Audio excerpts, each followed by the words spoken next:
네, 오늘도 주예전에 나오신 모든 성도님들을 환영하고 축복합니다. 우리 옆에 있는 분들에게 한번 이렇게 인사할까요? 하나님의 은혜와 함께 하십시오. 하나님의 은혜와 함께 하십시오.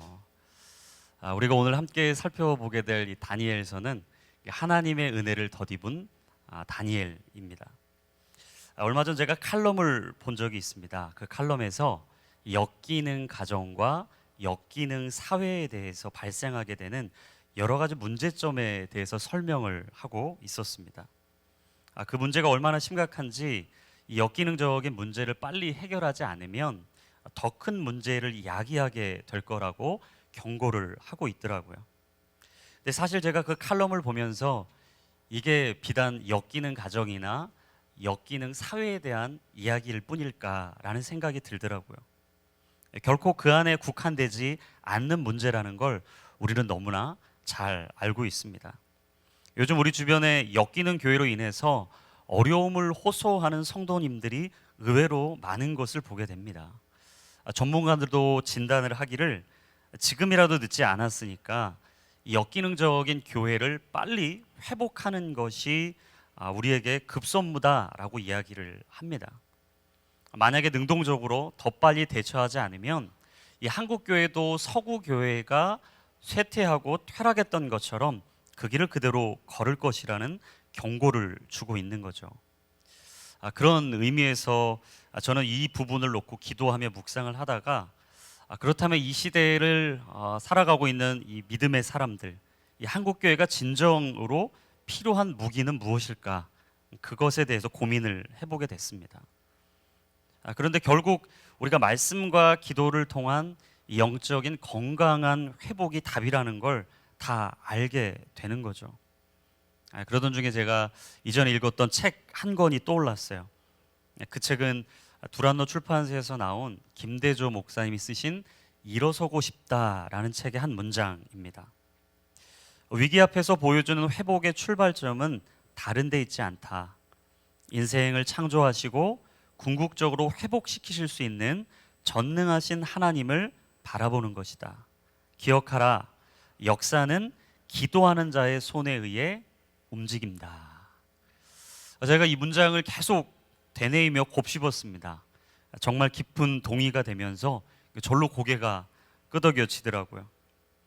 여러분, 사실 우리 인생에 놓여 있는 수많은 위기와 어려움, 그것을 믿음으로 회복할 수 있는 방법은 말씀과 기도뿐입니다.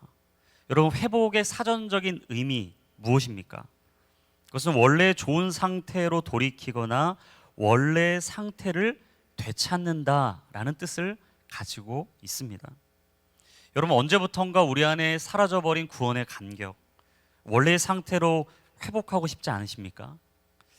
그렇다면 하나님께 여러분의 마음을 쏟아놓을 수 있는 기도의 자리로 나오셔야 됩니다. 복음의 진리와 부활의 생명으로 인한 이 영혼의 기쁨을 전하고 싶고 나누고 싶고 많은 이들에게 흘려보내고 싶다면 우리는 기도의 자리를 사수해야 합니다. 왜냐하면 여러분, 기도는 닫혀있는 하늘의 문을 여는 마스터 키와 같기 때문이에요. 오직 기도가 있을 때 하늘의 문이 열리는 겁니다. 기도의 자리에 있을 때 닫혀 있었던 우리의 영혼의 문이 활짝 열리게 되는 거죠. 오늘 본문에 등장하는 다니엘은 그런 삶을 살았습니다. 이스라엘의 영적인 회복을 진정으로 꿈꾸었던 사람, 비록 나라를 잃는 아픔을 겪고 있었지만 그 인생의 이 칠흑 같은 어두움을 그치고 어두운 긴 터널을 지나서 하나님이 보여주시는 광명의 빛으로 나아가기 위해서 다니엘은 포기하지 않았습니다. 희망의 끈을 놓지 않았습니다. 기도와 말씀이라는 두 가지 무기를 가지고 한 번 마음의 뜻을 정한 것은 결코 절대 굽히지 않겠노라. 신앙의 굳은 의지를 가지고 그는 믿음의 발걸음을 떼었습니다. 근데 사실 우리가 인생을 살다 보면 인생사 세옹지마라는 말처럼 영원한 건 없죠. 그 또한 바벨론이 영원할 것 같았지만 페르시아 제국의 멸망을 당하게 되는 일을 맞닥뜨리게 되었습니다. 이 갑작스럽게 다니엘 인생에 시련이 찾아온 겁니다. 지금 발을 딛고 있는 그 자리, 권력, 자신이 누리고 있는 수많은 것들이 영원할 거라고 생각을 했는데 갑작스럽게 그의 인생에 시련의 바람이 불기 시작한 거죠. 그러니까 저희 나라만 해도 이 정권이 바뀌면 인사행정에 칼바람이 불잖아요. 그러니까 바벨론에서 페르시아 제국으로 이 패권이 넘어갔다는 건 곧 그 바벨론 정권에 있었던 많은 사람들이 자리를 내려놓아야 되는 게 불보듯 뻔한 일입니다. 근데 놀랍게도 인간의 상식을 거스르고 세상의 흐름을 역행할 뿐만 아니라 이 영적인 기상도를 완전히 바꿔놓는 사건이 벌어진 거예요. 그게 오늘 본문의 1절과 2절입니다. 우리 자막을 통해서 1절과 2절 한번 같이 읽겠습니다. 시작. 다리오는 자기가 생각한 대로 온 나라에 120명의 지방 장관을 세워 그 나라를 다스리게 했습니다. 또 그들 위에 3명의 총리를 세웠는데 그 가운데 한 사람이 다니엘이었습니다. 이렇게 한 것은 지방 장관들이 총리에게 보고하도록 해 왕에게 피해가 생기지 않게 하기 위해서였습니다. 절대 권력을 누리고 있었던 다리오 왕, 그는 어떻게 하면 이 제국을 더 지혜롭고 슬기롭게 다스릴 수 있을까 생각을 하다가 120개 지역으로 나누어 다스리기로 했습니다. 그리고 각 지역에 한 명씩 지방 장관을 임명한 거죠. 근데 재밌는 건 이 120명의 지방 장관을 한 명의 왕이 다스리긴 또 어렵잖아요. 그러니까 오늘 말씀해 보니까 이 120명을 또 다스릴 수 있는 3명의 장관, 총리를 세운 거죠. 그 중에 한 명으로 다니엘을 전격적으로 스카우트를 한 겁니다. 여러분, 사실 제 아무리 페르시아 제국이라고 해도 하루아침에 그 큰 국가의 시스템을 완전하게 장악하기는 어렵잖아요.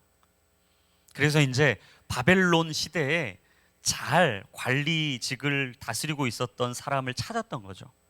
도덕적으로 깨끗한 사람, 충성된 사람, 경륜이 있고 명망이 있는 사람을 찾았는데 그 중에 누가 특출나게 보였느냐? 그게 다니엘이었다라는 거죠. 근데 여러분, 다니엘의 출신은 유대 포로입니다. 분명히 신분적인 리스크가 있어요. 그 자리를 가기에는 어렵습니다. 인간적으로 세상적인 기준에 부합하지 않는 사람이에요. 근데 놀랍게 다리오 왕 눈에는 다니엘이 특출나게 보이는 거죠. 근데 저는 이 부분을 묵상하면서 이게 은혜라는 생각이 들었습니다. 이게 바로 하나님의 섭리이고 계획이라는 생각이 들었어요. 우리도 가끔 살아가면서 그런 생각이 들 때가 있죠. 나는 준비가 되지 않았는데, 내가 생각하고 내가 바라고 내가 꿈꾸는 사이즈보다 하나님이 더 크게 나의 인생을 몰아쳐서 끌고 가실 때가 있어요. 이 불가능의 영역이다, 이건 안 된다, 이건 못한다, 도저히 이 시간 안에는 이룰 수가 없다라고 인간적으로 생각이 들어도요, 하나님이 물 흐르듯 그 상황과 환경을 완전하게 조성해 가실 때가 있어요. 그때 우리는 고백하죠. 우리가 같이 찬양했던 것처럼 이것이 하나님의 은혜다. 다니엘의 인생도 하나님의 은혜가 아니고는 설명이 안 됐습니다. 이해가 되지 않았어요.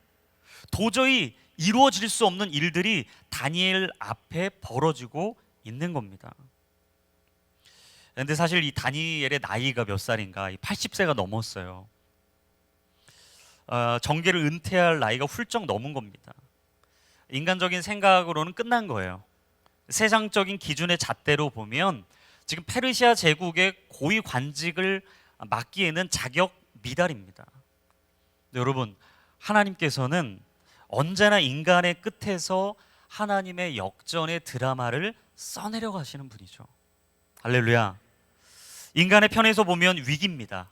근데 하나님의 편에서 보면 놀라운 기적을 행하실 절호의 찬스가 온 거예요. 여러분, 우리가 보기에는 도저히 답이 나오지 않는 자녀들을 보면서 야, 이거 도대체 아무리 봐도 앞이 보이지 않고 이의 미래가 보이지 않는다. 근데 여러분, 그때 하나님은요, 하나님이 이 아이를, 이 자녀를 쓰실 준비를 하고 계시다는 걸 믿으시기를 주의 이름으로 축원합니다. 그래서 스스로 우리 삶을요 제한하셔는 안 돼요. 불가능하다고 끝이라고 말해서는 안 됩니다. 옛말에도 있잖아요. 말이 씨가 된다.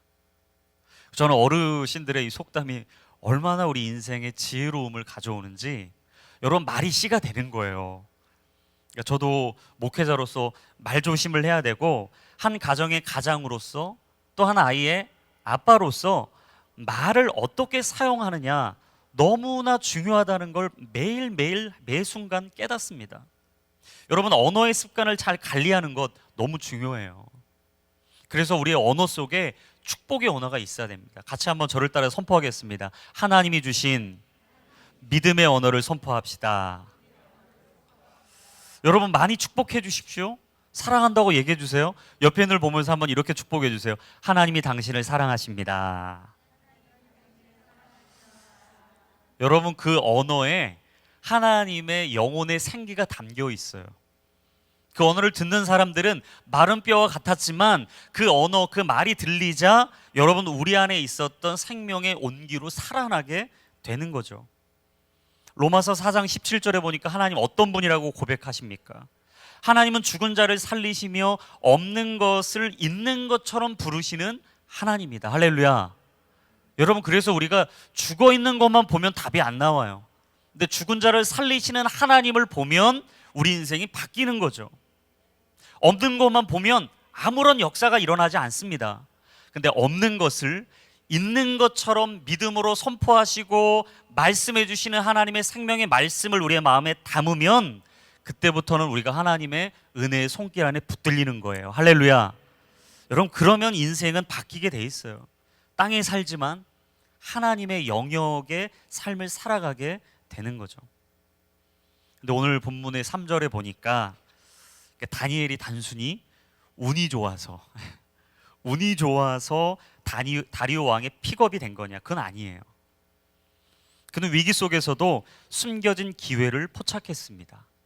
그리고 말씀으로, 기도로 갈고 닦은 거예요. 우리 3절의 말씀 다시 한번 읽어보겠습니다. 시작. 다니엘은 생각이 앞서서 다른 총리들과 지방 장관들보다 훨씬 뛰어났습니다.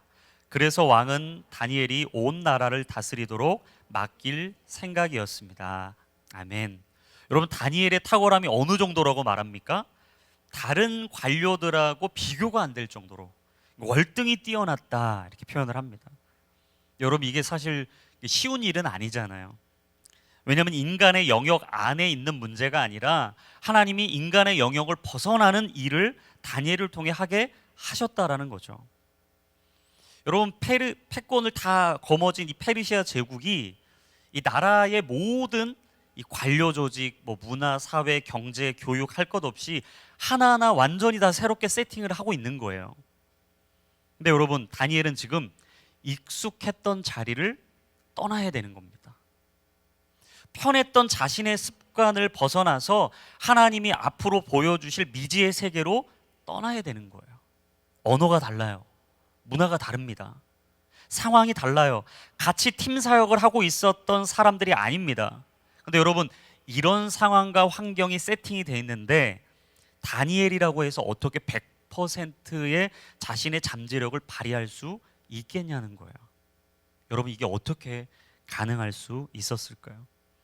저는 그게 바로 이 다니엘의 인생의 가장 중요한 영적인 비밀의 키라고 생각해요. 그것은 바로 다니엘은 기도하는 사람이었어요. 그는 항상 기도 가운데 인생의 답을 찾았습니다. 기도 가운데 성령께서 부어주시는 그 성령의 충만함을 가지고 믿음으로 그 길을 한 걸음 한 걸음 살아냈던 사람이에요. 여러분 3절에 보니까 이렇게 우리말 성경에 얘기하죠. 생각이 앞서 있었던 사람이다. 근데 개역 개정 버전으로 보니까요. 마음이 민첩하여 이렇게 설명해요. 근데 제가 NASB 영어 원문 번역으로 다시 한번 찾아보니까 뭐라고 설명이 되어 있냐면 놀라운 영을 소유해서 이렇게 설명이 됩니다. 그래서 제가 이 세 가지 버전을 한 문장으로 만들어 보니까 다니엘은 이런 사람이에요. 다니엘은 놀라운 영을 소유해서 마음이 민첩했고 그로 인해 남들보다 생각이 앞서 있었던 사람이다. 여러분 세상에 있는 사람들보다 탁월할 수 있는 비결은요 여호와의 영으로 충만하는 것인 줄로 믿습니다. 여러분 성령에 충만해야 생각이 창조적으로 바뀌어요. 성령 충만한 사람, 성령 충만한 공동체, 성령의 기름 부으심이 넘치는 교회는 어떤 교회이냐? 이전에 하던 대로 습관을 따라 관습에 따라 살아가는 것이 아니라 하나님이 새롭게 이루어 가실 놀라운 비전을 따라가는 교회인 줄로 믿습니다. 여러분, 다니엘이 하루아침에 일이 된 게 아니에요. 나이 80이 넘도록 평생토록 그는 하나님과 영적인 교환을 이루었어요. 영적인 소통인 기도의 사람이었기 때문이죠. 그렇기 때문에 성령께서 부어주시는 이 아웃풋이라는 결과물을 계속해서 쏟아낼 수가 있던 것입니다. 여러분, 때로 우리가 살아가다 보면 우리에게 놓여있는, 세팅되어 있는 상황과 환경을 중요하다고 생각할 때가 있어요. 근데 여러분, 그게 전부가 아니죠. 문제의 사이즈가 핵심이 아닙니다. 문제를 해석하기 이전에 그 문제 너머에 일하고 계신 하나님을 볼 수 있는 영적인 시야가 필요해요. 다니엘에게는 그 눈이 있었던 거예요. 하나님이 나의 편이다. 세상에 아무리 사람들이 나를 손가락질하고 너는 안 된다고 여기까지라고 나의 인생의 삶의 선을 딱 그어놓아 내 울타리를 만들어 놓아도 하나님이 나의 편이 되시고 하나님이 나와 함께 하시면 내가 모든 것을 이겨낼 수 있다. 할렐루야. 다니엘은 그 믿음의 결단만큼 믿음으로 행동하기 시작했습니다. 하지만 그의 인생에 승승장구하여 꼽히는 봄만 있을 것만 같았지만 여러분, 사실 다니엘이 오늘 절체절명의 위기를 맞아요.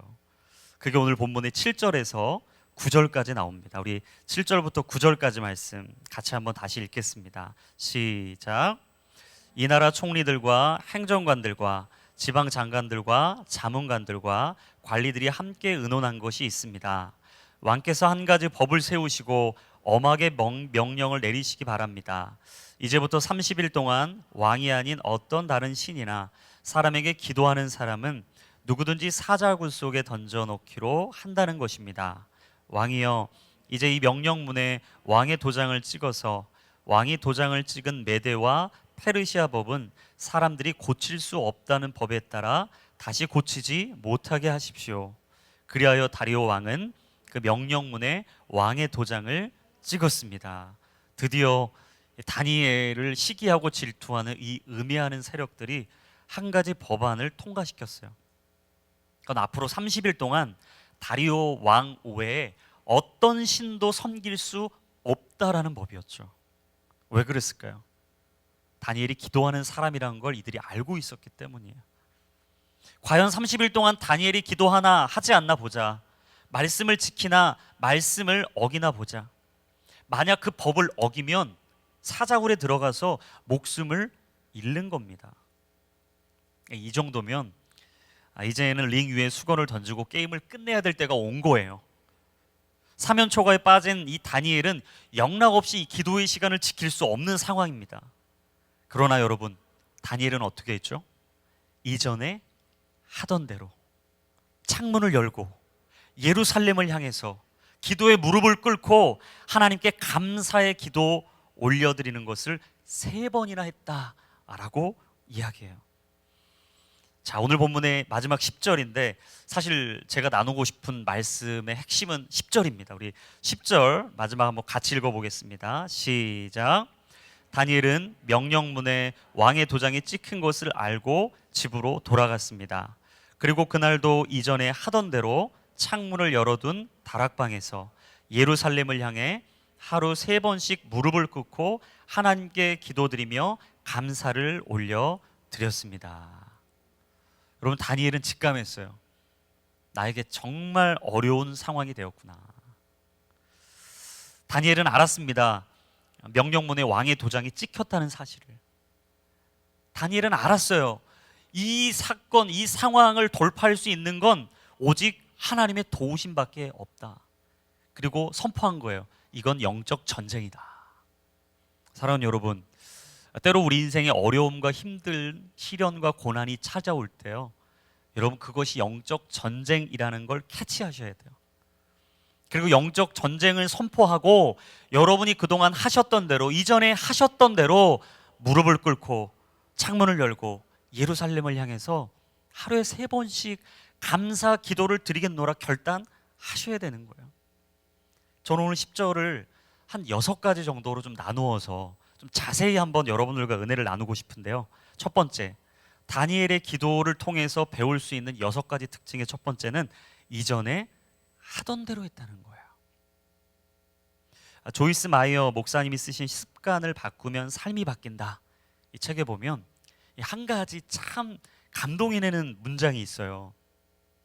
좋은 습관은 삶의 기쁨과 유익을 더해주지만 나쁜 습관은 기쁨과 평안을 앗아가고 앞길을 가로막는다. 여러분, 이게 무슨 말이죠? 어떤 습관을 가지고 살아가느냐에 따라서 우리의 인생의 기쁨과 평안이 결정된다는 거예요. 이 책에서 말합니다. 전문가들이 조사에 따르면 우리 행동의 무려 40%가 순전히 습관을 통해서 나온다는 거예요. 한마디로 무의식 중에 40% 정도의 행동을 하고 있다는 거죠. 여러분, 그렇습니다. 이 책의 제목처럼 우리가 세상적인 습관을 빨리 내려놓고 영적인 습관으로 바뀌면요, 삶이 변화되게 되어 있어요. 그래서 내가 매일 반복하고 있는 이 행동이 오늘 나의 영성이라는 사실을 우리는 잊지 말아야 합니다. 한 해가 되면 우리가 늘 한 해 초에 성경 통독을 결단하잖아요. 성경을 읽어야지. 좀 구약부터 읽으면 멈출 것 같으니까 신약부터 읽어야지. 근데 한 해를 다 지난 12월이 되면 늘 후회해요. 읽었어야 되는데, 하나님 말씀 가까이 했어야 되는데. 하루하루 바쁘게 살다 보면 큐티하기 어렵습니다. 늘 하루를 마무리 짓는 시간이 되면 후회하죠. 큐티했어야 되는데. 기도의 자리가 무너지면 후회합니다.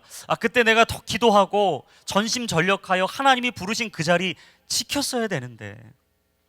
여러분, 요즘 우리가 바이러스를 방어하기 위해서 백신을 맞잖아요. 하지만 우리가 영혼의 이 바이러스를 침투를 막기 위해서 말씀의 백신, 기도의 백신, 예배의 백신은 맞고 있느냐는 거죠. 다니엘은 포로로 잡혀왔던 청소년 시절부터 80세 노년기에 접어들기까지 언제나 영적인 루틴이 있었어요. 말씀을 붙들고 기도의 무릎으로 살아갔던 거죠. 3살 버릇 80까지 간다는 속담처럼 우리가 다음 세대에 전수해 줘야 될 것은 말씀을 읽는 습관입니다. 기도의 호흡을 이어가는 습관이에요. 우리 자녀들에게 반드시 우리가 예배를 목숨과 같이 지키는 이 습관을 잘 전수해 주지 않으면 여러분, 한국교회는 더 이상 미래의 소망이 없습니다. 우리 양지원누리교회에 200여 명이 넘는 우리 차세대 학생들이 있어요. 이번 주에 우리 교사 선생님들을 콜링하고 우리 차세대 선생님이 돼달라고 이야기했습니다. 근데 많은 분들이 다른 사람의 얘기라고 생각하실 거예요. 상황이 되시는 분들, 좀 나이가 젊으신 분들, 또 자녀가 있는 분들이 해야지. 죄송하지만 나는 아니지라는 생각을 빨리 내려놓으셔야 하나님이 이 교회에 미래의 소망을 주시는 거예요. 여러분, 우리가 젊어서 못하고 노년기여서 못하고 나는 남자여서 못하고 여자여서 못하고 상황이 안 돼서 못하고 이래서 안 되고 저래서 안 되고, 여러분, 수없이 안 되는 상황과 환경만 보면요, 오늘 다니엘처럼 이전에 하던 대로 할 수 없어요. 저는 우리가 다시 한번 우리 안에 있었던 영적인 야성을 회복하고 믿음의 자리를 회복할 수 있는 거룩한 주의 자리로 달려갈 수 있는 믿음의 결단이 있기를 주님의 이름으로 축원합니다. 여러분, 두 번째 다니엘은요, 창문을 열어두고 기도했다는 거예요. 창문을 열어두고. 다니엘이라고 두 눈 딱 감고 30일 참고 싶지 않았겠습니까? 딱 30일이에요. 기도할 수 있거든요. 하나님, 30일만 있다 다시 하도록 하겠습니다. 우리 마음에 그런 마음이 호시탐탐 들어올 때가 있잖아요. 하나님, 잠깐만 이때만 벗어나서 다음에 하겠습니다. 영적인 회색지대에 머물면서 적당하게 타협하면 끝날 문제였는데 다니엘은요, 창문을 열었어요. 중요한 사실은 창문을 열었다는 건 무슨 의미입니까? 모두가 다 알도록 기도했다는 거, 다 들리도록. 다니엘은 알았던 거죠. 순간의 타협이 영혼을 보장할 수 없다는 사실을. 순간 타협하면 쉽습니다. 순간 내려놓으면 쉬워요. 순간 눈 한번 질끈 감으면 괜찮습니다. 근데 여러분, 그것이 우리의 영혼의 문제를 해결해 주지 못한다라는 거죠. 저는 다니엘이 창문을 열고 기도했던 것처럼 우리 양지온누리교회가요, 창문을 열었으면 좋겠어요. 창문을 열고 닫혀있는 이 문을 활짝 열고요, 하나님이 말씀하신 자리로 가는 거죠.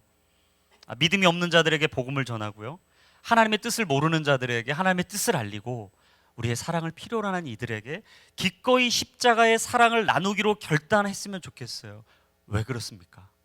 마태복음 28장 19절 20절에 주님이 우리에게 지상 대명령을 주셨잖아요. 그러므로 너희는 가서 모든 민족을 제자로 삼아 아버지와 아들과 성령의 이름으로 세례를 주고 내가 너희에게 명령한 모든 것을 그들에게 가르쳐 지키게 하라. 보라, 내가 세상 끝날까지 너희와 항상 함께 있을 것이다. 아멘. 여러분, 닫혀 있었던 창문을 여십시오. 닫혀 있던 마음의 문을 활짝 여십시오. 그리고 우리 안에 꽁꽁 묶여 있었던 그 문을 활짝 열고 주님 앞에 나아가기로 결단하실 때 2023년 하나님이 저와 여러분을 통해 크고 놀랍고 원대한 그 일들을 반드시 이루어 주실 줄로 믿습니다. 세 번째, 다니엘은요, 예루살렘을 향해 기도했어요. 여러분, 우리가 기도하다 보면 나의 개인적인 기도를 벗어나기가 참 어려워요. 저도 예수님 처음 믿고요, 3분, 5분 기도의 시간을 넘어가기가 너무 어려운 거예요. 이유를 찾아보니까 내 기도만 하고 있어요. 하나님, 공부도 더 잘하게 해주시고, 돈도 더 많이 벌게 해주시고, 나중에 더 멋진 사람이 되게 해주시고. 아니, 멋지고 좋은 건 좋은데 하다 보니까 내 기도만 하니까 기도가 더 안 나오는 거예요. 이유를 모르겠어요. 시간이 지나다 보면 개인 기도 조금 넘어서 가정 기도까지는 가잖아요. 개인 기도하고 가정 기도 하다 보면요, 한 5분, 10분? 근데 개인과 가정을 넘어서 교회를 위해서, 나라와 민족을 위해서, 열방을 위해서 기도하기가 너무 어렵다는 걸 우리는 잘 알고 있습니다. 다니엘은 예루살렘을 향해 기도했어요. 자신뿐만 아니라 나라와 민족을 위한 기도를 포기하지 않은 거예요. 사랑하는 여러분, 이 나라 이 민족을 위한 기도를 포기하지 마십시오. 우리가 같이 이 나라의 민족을 붙잡고 기도했으면 좋겠어요. 더 이상 한국교회가 끝났다, 소망이 없다라고 말하는 그 이야기를 듣는 게 아니라, 여러분, 우리를 통해 하나님의 소망이 이 땅에 이루어질 줄로 믿습니다. 기도의 지경을 넓히십시오. 2023년은 기도의 지경을 넓히세요. 그러면 하나님이 그 기도의 불씨에 하나님의 뜻을 부어주실 거예요. 저는 우리 기도가 편하게 살겠다는 기도로 멈추지 않았으면 좋겠어요. 거기서 더 나아가서 의미 있고 목적이 있는 삶을 살게 해달라고 기도하기를 간절히 원합니다. 사랑하는 하나님, 우리 양지온누리교회가 믿음으로 바로 세워지게 하여 주시고, 우리의 가정이 말씀과 기도로 무장하게 하셔서 정말 주님이 쓰시고자 하는 그때 하나님의 뜻대로 쓰임받게 하여 주시옵소서. 한국교회가 더 이상 뒤로 물러나지 않게 하시고 푯대를 향해, 십자가를 향해 기꺼이 열방을 향해 달려갈 수 있는 거룩한 교회가 되게 하여 주시옵소서. 여러분, 그 기도가 우리 가운데 있기를 주님의 이름으로 축원합니다. 네 번째는요, 하루에 3번씩 기도했다라는 거예요. 하루에 3번씩 기도했다. 이거 무슨 뜻일까? 제가 묵상을 하며 여러 가지 책을 찾아보니까 다니엘이 시간과 장소를 정해놓고 기도했다는 거예요. 혼자 기도해도 괜찮습니다. 우리가 기도의 시작은 골방이에요. 근데 여러분, 이 골방의 기도는 반드시 열방으로 향해 가야 됩니다. 나 혼자만의 기도는 나 한 사람의 기도로 멈출 수밖에 없어요. 근데 우리가 시간을 정하고 장소를 정해서 나의 인생의 울타리를 넘어 함께 기도하고자 하면요, 하나님이요, 새로운 일들을 이루어 주세요. 사실 양지온누리교회 오시는 게 쉽진 않아요. 오늘도 이 자리에 오신 모든 성도님들이 큰 결단으로 다짐을 하고 오셨다는 걸 잘 압니다. 하지만 저는 도전하고 싶습니다. 충분히 납득이 되는 상황과 환경 속에서도요, 기꺼이 결단하시고 헌신하실 때 여러분 하나님이 특별한 은혜를 부어주실 줄로 믿습니다. 왜냐? 다니엘은 이 기도가 수고와 결단이 동반되는 작업이라는 걸 알고 있었기 때문이에요. 여러분, 기도는요, 시간을 떼고 장소를 구별하는 것입니다. 집에서 기도할 수도 있지만 교회 나와서 기도하십시오. 집에서 TV를 켜고 CGN TV로 예배하실 수 있지만 교회 와서 예배하세요. 지금도 유튜브를 보면서 혹시 유튜브로 중계로 예배를 하시는 분들도 계시겠지만 여러분, 되도록이면 교회 나와서 기도하십시오. 예배하십시오. 왜 그럴까요? 시간과 장소를 구별한다는 건 우리의 마음을 주님 앞에 드리겠다는 결단이기 때문입니다. 다섯 번째로 다니엘은요, 무릎을 꿇고 기도했어요. 무릎을 꿇었다. 그건 낮은 자세로 내 마음의 절박함과 간절함을 표현하며 기도했다라는 거죠. 여러분, 우리가 자녀들이 얼마나 절박하고 간절하냐에 따라서 우리 아버지, 어머니의 마음도 막 달라지지 않습니까? 뭐 적당히 하고 이 정도 하고 하면 여러분 그 정도로 끝나겠지만요, 얼마나 절박하고 간절하느냐에 따라서 우리의 부모의 마음이 바뀌는 것처럼 하나님도 오늘 우리의 그 마음의 중심을 보고 계신 거예요. 이 무릎을 꿇고 기도하는 이 자세 하나를 보면서 다니엘은요, 간절하고 절박하게 기도했어요. 그리고 여섯 번째, 그가 감사하며 기도를 한 거죠. 이제 제가 이 감사 기도를 드린 이 시제를 보니까요, 능동태 분사형이에요. 능동태 분사형. 무슨 말이냐? 능동적으로 지속적으로 감사하며 기도했다는 거예요. 여러분, 감사는요, 일회성이 아닙니다. 감사는 지속성인 거예요. 계속해서 고백하는 거예요. 왜 그럴까요? 다니엘도 감사할 수 없었어요. 불평과 원망이 너무나 할 상황이 너무나 많았습니다. 근데 다니엘은 입술에 파수꾼을 세우기로 결단한 거예요. 하나님, 제가 불만 불평하지 않게 해주십시오. 원망하지 않게 해주십시오. 내 사랑하는 남편을, 아내를, 자녀들을 아버지 죽이는 언어로 그들의 마음에 상처를 주지 않게 하시고 내 안에 감사 기도가 있게 하여 주시옵소서. 여러분, 감사하다 보면 놀랍게도요, 자족의 은혜를 주십니다. 할렐루야. 자족이 뭐죠? 있는 것에 만족할 수 있는 마음이에요. 여러분, 없어서 힘든 게 아니라요, 자족하지 못하기 때문에 힘든 거예요. 보이지 않아서 못 가는 게 아니라요, 갈 수 있는 용기와 담대함이 없기 때문에 못 가는 겁니다. 있는 것에 감사하게 되고 주신 것에 감동하게 되고 이전에 보지 못했던 걸 보게 되는 게 은혜예요. 여러분, 이전에 없었던 걸 보게 되면 얼마나 우리 인생에 감사할 게 많은지 모릅니다. 그래서 우리의 삶은 숨겨진 보물을 찾아가는 여행이에요. 하나님이 오늘 이 하루에 우리의 삶에 무엇을 숨겨 놓으셨을까? 감옥에 갇혀서 노년의 마지막을 보내고 있었던 사도 바울도 빌립보서 4장 6절을 통해 이렇게 말하죠. 우리 빌립보서 4장 6절 말씀 함께 읽어보겠습니다. 시작. 아무것도 염려하지 말고 오직 모든 일에 기도와 간구로 여러분이 구할 것을 하나님께 감사함으로 아뢰십시오. 아멘. 여러분, 감사할 게 아무것도 없었어요.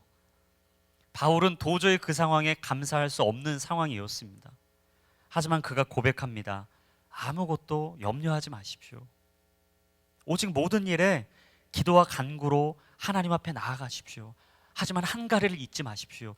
감사함으로 기도하십시오.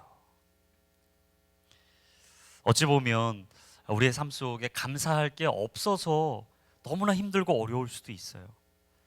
하지만 저는 이 그의 생각이라는 찬양의 가사처럼 그의 생각 셀 수 없고 그의 자비 무궁하며 아침마다 새롭고 늘 새로우니 하나님의 그 성실하심이 오늘도 우리 가운데 너무나 은혜롭고 감사하여 우리가 주님 앞에 나아갈 수밖에 없지 않겠습니까?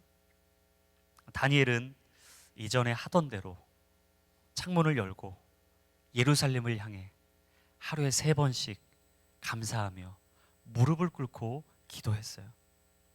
저는 진정으로 무릎으로 사는 그리스도인이었습니다.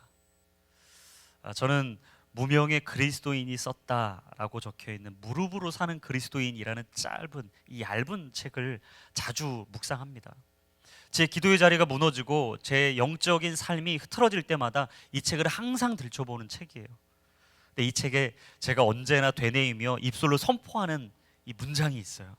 제가 한번 마지막 여러분들에게 이걸 읽어드리고 오늘 설교를 마치도록 하겠습니다. 루터가 기도할 때 로마 카톨릭 교회가 떨었고, 조나단 에드워즈가 하나님을 바라볼 때 위대한 각성이 일어났고, 존 웨슬리가 기도할 때 온 세계가 그의 교구가 되었고, 조지 휘필드가 기도할 때 수많은 사람이 구원받았으며, 조지 뮬러가 기도할 때 수천 명의 고아들이 넉넉하게 양육되었다. 그 하나님은 어제나 오늘이나 영원히 동일하시고, 그분은 우리의 기도를 지금도 듣고 계신다. 여러분, 우리가 기도할 때 이런 일이 일어날 줄로 믿습니다. 그 사람들이 위대하고 원대한 꿈을 꾸었기에 그 일이 이루어진 게 아니라요, 하나님이 그들에게 은혜를 부어주시고 성령으로 기름 부어주시자 그들의 인생이 바뀐 거예요. 여러분, 꿈을 꾸십시오. 소망하십시오. 가정이 바꿀 걸 꿈꾸십시오. 이 나라 이 민족이 새로워질 걸 꿈꾸십시오.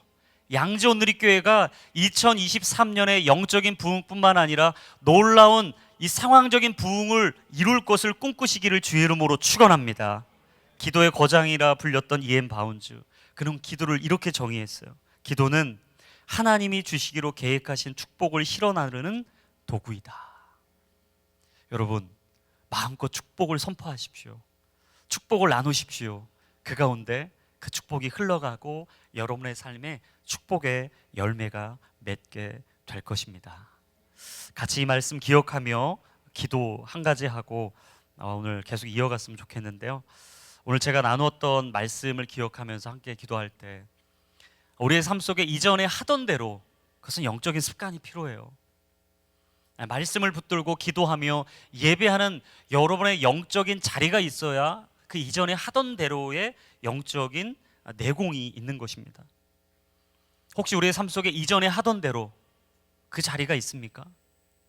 말씀을 보는 자리, 기도하는 자리, 예배하는 자리, 섬기는 자리, 우리의 사랑을 나누는 자리, 우리의 마음을 고백하는 자리가 있으십니까? 그렇다면 그 자리를 꼭 지키십시오. 그리고 그 자리를 붙들고 기도하세요. 하나님, 내가 기도할 때 정말 하나님의 역사가 이루어지길 간절히 원합니다. 무릎으로 사는 그리스도인들이 기도했던 것처럼 하나님, 정말 내가 섬기고 내가 함께하는 그 자리에도 그 일들, 그 사건, 그 기적이 일어나게 하여 주시옵소서.